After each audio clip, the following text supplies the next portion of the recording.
안녕하십니까, 신중규 목사입니다. 신중규 목사와 함께하는 잠언 묵상 오늘 89강이 되겠습니다. 오늘 우리에게 주시는 말씀은 잠언 16장 1절에서 4절의 말씀입니다. 마음의 경영은 사람에게 있어도 말의 응답은 여호와께로부터 나오느니라. 사람의 행위가 자기 보기에는 모두 깨끗하여도 여호와는 심령을 감찰하시느니라.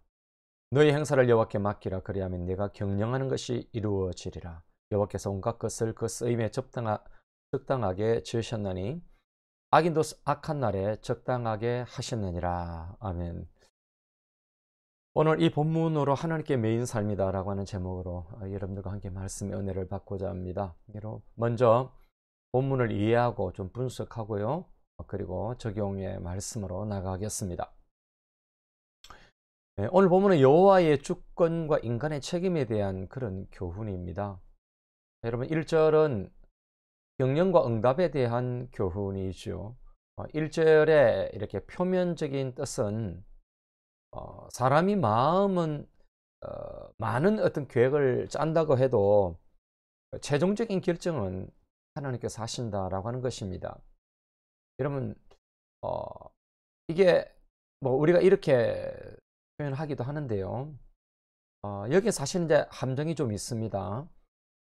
이렇게 되면은 사람의 노력이나 경영은 아무 소용이 없어지고 하나님이 모든 것을 경영하신다, 그런 의미가 사실은 들어있는 거죠. 그러나 말의 응답이라는 뜻이 상황에 일치하는 적절한 대답이라는 그런 의미로 본다면은 사람이 마음속에 계획을 세우지만은 그 계획을 가장 적절하고 효과적인 말로 표현할 수 있는 능력은 하나님께서 주신다는 그런 뜻이 되겠습니다. 즉 바른 말을 선택하는 것은 주님에게 있음을 뜻한다라고 볼 수가 있을 것입니다. 여러분 이제는 사람의 행위와 여호와의 감찰에 대한 그런 교훈입니다. 이런 앞절에서는 내면적인 마음의 계획과 외면적 그런 입술의 대답이 대조를 이루는 것 같이 보이지요. 여기에서는 사람의 행위와 심령의 감찰이 대비를 이루고 있습니다. 그래서 오늘 이 본 2절은 하나님께서 인간의 그런 그 외적 행위는 물론 내면의 어떤 은밀한 모든 부분까지도 보시고 계시고 하나님 당신의 공의의 속성에 증거해서 판단해 하신다라고 그런 의미가 되겠습니다. 여호와는 심령을 감찰한다고 할 때에 이 감찰이라고 하는 뜻은 무게를 잰다, 이런 뜻입니다. 그 여호와는 심령을 재는 자가 되는 것입니다. 여러분 사람의 행위의 모든 동기는 여호와에게 의해서 낱낱이 사실은 파악이 되는 것이지요. 자, 여러분 3절로 넘어가겠습니다. 우리가 잘 아는 말씀인데 여호와께 위탁함에 대한 교훈이지요. 너의 행사를 여호와께 맡기라. 그러면 너가 경영하는 것이 이루어지리라. 여기 맡긴다라고 하는 히브리 언어가 돌리다, 던지다 이런 의미로서 어떤 전폭적인 의뢰와 위탁을 가리키는 말이다라고 할 수 있을 것입니다. 그럼 이것은 앞에 있는 1절과 2절에 나타난 바대로 모든 외적 측면의 원인과 과정과 그 결과를 하나님께 전적으로 의탁할 것을 가리키는 말이다라고 할 수 있을 것입니다. 여러분 그럴 때 우리가 경영하는 것이 이루어진다라고 하는 것입니다.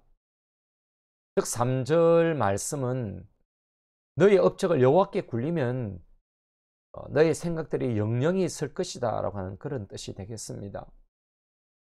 여러분 4절은 여호와의 합당한 다스림에 대한 그런 교훈입니다. 여러분 그 쓰임에 적당하게 지으셨다. 여호와께서 온갖 것을 그 쓰임에 적당하게 지으셨다, 그렇게 말씀하시죠. 여러분 여기서 하나님께서 자신을 위해서 자신의 목적을 따라서 모든 만물을 만드셨다라는 그런 의미로서 각 피조물들은 하나님께로부터 저마다의 목적과 용도를 가지고 피조되었다라는 그런 뜻이 되겠습니다. 여러분은 참으로 모든 만물과 그것을 통해 발생하는 수많은 상황들이 하나님의 섭리와 계획이라는 하나의 통일된 법칙 속에서 성취된다라고 하는 것입니다. 여러분, 여기에도 악인도 예외가 아니고 악인도 악한 날을 위해서 지으셨다라고 말씀하시는 것입니다. 곧 악인은 마지막 재앙의 날의 심판을 위해서 하나님이 만드셨다라고 하는 것입니다. 이 말씀을 우리가 한번 적용을 내리기를 원합니다. 여러분, 첫째는 효과적인 말을 하도록 성령의 도움을 받자라고 하는 것입니다. 이런 하나님은 우리를 쓰임에 적당하게 만드셨을 뿐만 아니라 삶의 상황에 적당한 대답을 하도록 능력을 주시는 분이시지요. 우리가 제 아무리 타고난 어떤 생각을 가지고 있다 하더라도 그것을 적절하게 표현하는 수단인 이 혀를 적당한 시기와 감동적인 움직임으로 그렇게 만드시는 것은 우리 주님께 달려 있는 것입니다. 그래서 내 마음의 준비, 이 경영이 잘 되어 있어야 하지만은 말의 실수를 해버리면은 말짱 도루묵이 되는 것입니다. 우리가 회사에서나 사회에서 뭐 이렇게 학교에서 할 발표를 잘 준비했다고 한번 칩시다. 근데 발표하는 날 지혜롭게 자기 속에 준비한 것을 다 내어놓지 못하면은 무슨 소용이 있겠습니까? 여러분, 지금 이 시대는 마음의 준비, 이 경영도 잘 해야 하는 그 과정도 필요하지만은 실전에서 표현도 잘해야 하는 것입니다. 여러분, 이를 위해서 성령님이 주시는 지혜와 능력이 필요한 것입니다. 이를 위해서 우리 자신을 하나님께 맡겨서 하나님의 말씀이 내 안에 들어오게 해야 하고 성령님을 의지할 때 가장 합당하고 효과적인 말을 할 수 있고 진실된 행동을 할 수가 있는 것입니다. 여러분, 두 번째는 내면까지 살피며 살자라고 하는 것입니다. 여러분, 여기 오른쪽에 나타나는 그 그림에 보면은 이집트 신화의 도트 신에 대한 그림인데 제가 따왔습니다. 이 도트 신은 마하트 궁전에서 죽은 자들의 평결을 그렇게 기록한 지하 세계의 서기관이었고 또 균형 잡힌 편행의 신이라는 그런 별칭을 갖고 있는 신화의 내용입니다. 역사의 내용이 아니라. 그래서 이 도트는 정의의 신인 마하트의 깃털을 저울에 올려 그렇게 올려서 죽은 사람의 심장을 재는 그런 역할을 하였습니다. 그 균형이 어긋나면은 죽은 사람은 처벌을 받게 되는 것이었습니다. 이런 여러분, 이집트 문화를 잘 아는 그 백성들에게 여호와는 심장을 재는 이 자, 타칸이라고 하는 히브리 언어를 썼는데요. 이 감찰, 이 재는 재라는 그런 재로 그렇게 여호와의 심정을 재는 재로 그렇게 나오는 것입니다. 여러분, 우리 행위의 모든 동기는 여호와께 의해서 낱낱이 파악이 되는 것입니다. 따라서 우리는 하나님의 뜻을 알기 위해서 노력해야 하고 여러분, 겸손해야 하는 것입니다. 우리가 행위를 깨끗한 척하여도 그 동기와 그 중심의 더러움을 하나님은 다 아시지 않습니까? 그 마음의 아름다움이 그 행동에 그렇게 오해되는 것이 있을 수는 있어도 하나님은 우리의 중심, 그 중심을 아는 것입니다. 사람은 겉모습과 행동으로 판단하겠지만은 하나님은 그 중심을 재고 계시는 것입니다. 아름다운 내면이 겉으로 행동으로 옮겨지는 그런 삶을 우리는 살아야 하지 않겠습니까? 시국에서 택배 안에 물품이 돌이 왔다는 그런 기사를 본 적이 있습니다. 포장지는 그럴듯하지만은 그 속에는 오물이 들어있지 않도록 우리가 우리 자신의 내면도 성령으로 깨끗하게 해야 할 것입니다. 여러분, 세 번째는 부르심에 합당한 삶을 살자라고 하는 것입니다. 한 2년 됐나요? 그 이상한 변호사 우영우, 그 넷플릭스 TV에서 굉장히 인기가 있었잖아요. 여러분 천재적인 두뇌와 그런 자폐 스펙트럼을 동시에 가진 그 변호사 우영우의 이야기는 픽션을 난픽션으로 끌어올 수 있고 끌어올 수 있는 그런 길을 만들고 있었다. 만드는 그런 계기가 되어졌다라고 볼 수가 있을 것입니다. 우리 사회의 인성에 대한 변화를 종용하는 그런 아주 도전적인 그런 드라마이었죠. 자폐를 가진 장애인들도 그런 그들의 삶에도 희망을 불어넣고 또 그들이 우리 사회에서 필요한 존재로 하나님의 부르심이 있다는 점에서 재인식할 수 있는 희망의 메시지였던 것입니다.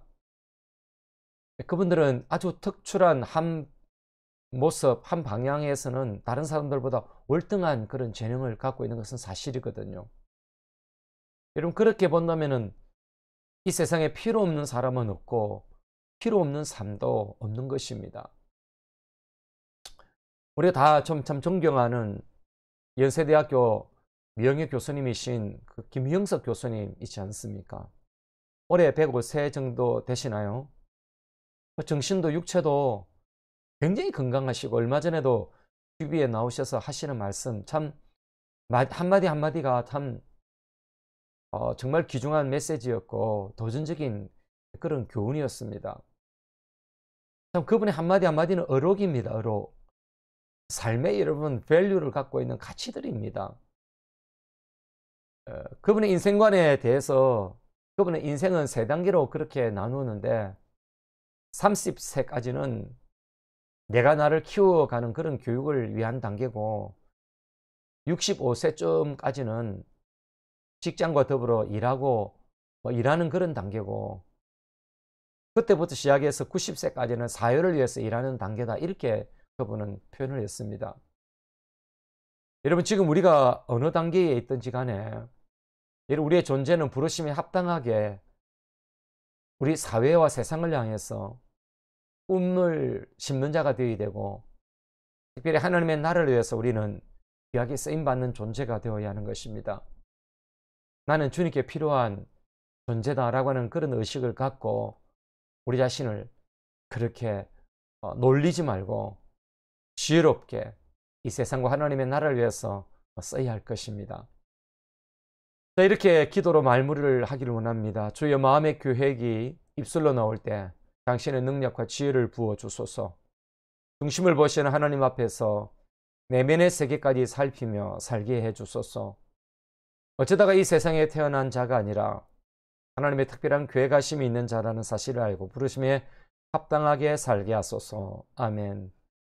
여러분 이번 한 주간 또 여러분의 정체성이 그리스도 안에서 발견되어지고 여러분의 말 한마디 한마디 여러분들의 행동 하나하나가 그리스도의 영광을 드러내는 목적에 합당한 삶이 되시기를 주님의 이름으로 축복합니다. 감사합니다.